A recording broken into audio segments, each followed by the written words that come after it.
Hey everyone, I'm Scott Graham, host of the Follow Your True Azimuth micro podcast, and I am so deeply honored to have Doug Noll on the show today. I usually give an introduction, but I'm not going to do that today. I don't want to spoil what you are about to hear. Doug, welcome to the show. Hey, Scott, I'm really excited to be here. This idea of a short micro podcast on finding your azimuth is really exciting to me, and I hope my story will resonate with the audience. Doug, tell us the story of how you came to follow your true azimuth. A time I struggled to follow my true azimuth really started when I became a trial lawyer.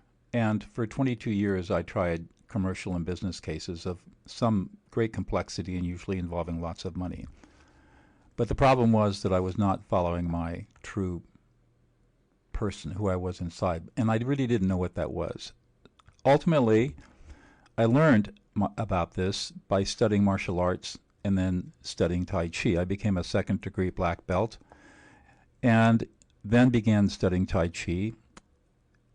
And there are two paradoxes in Tai Chi. The first is the softer you are, the stronger you are. And the second is the more vulnerable you are, the more powerful you are. Soft to be strong, vulnerable to be powerful. Well, at first, these didn't compute. I mean, I was a big man, secondary black belt, trial lawyer, kick ass, take names. But ultimately, these paradoxes seeped into my soul. And I was trying a case one day in the mid-1990s, and the thought came to me, what am I doing in here?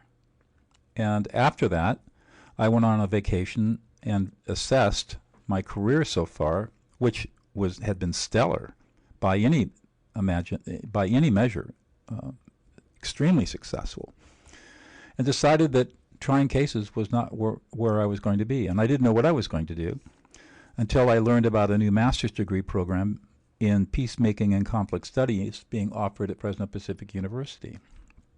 So I enrolled at 48 years old, mid-career, still trying cases, full-time graduate student, three-quarters-time law professor. And that's when I found my true azimuth. I learned so much about human conflict and the causes and the solutions that I started talking to my partners about transitioning from a trial practice to becoming a problem solver and peacemaker. And of course, they hated that idea. I was the second largest earner in the firm, and nobody liked the idea of me giving up the gravy train. So ultimately, I left the firm in 2000 and started my own peacemaking practice and never looked back. What that afforded me was an opportunity to serve more people in a week than I'd been serving in years as a trial lawyer. It led to co-founding the Prison of Peace Project with my colleague and dear friend Laurel Coffer in 2010.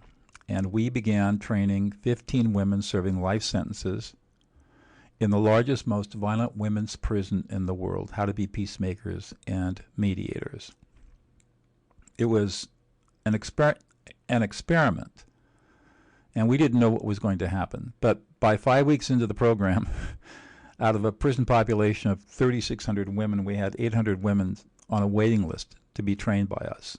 And for the next 3 years, that's what we did. We trained hundreds of women how to be peacemakers so they could stop prison violence, and then train them how to become trainers so they could train other people and carry it on.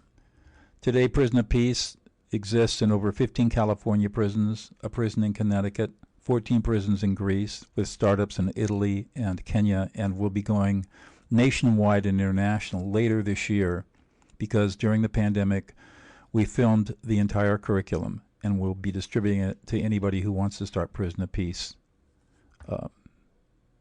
because we won't need to teach them the curriculum. The curriculum will be there. So that is how I found my azimuth.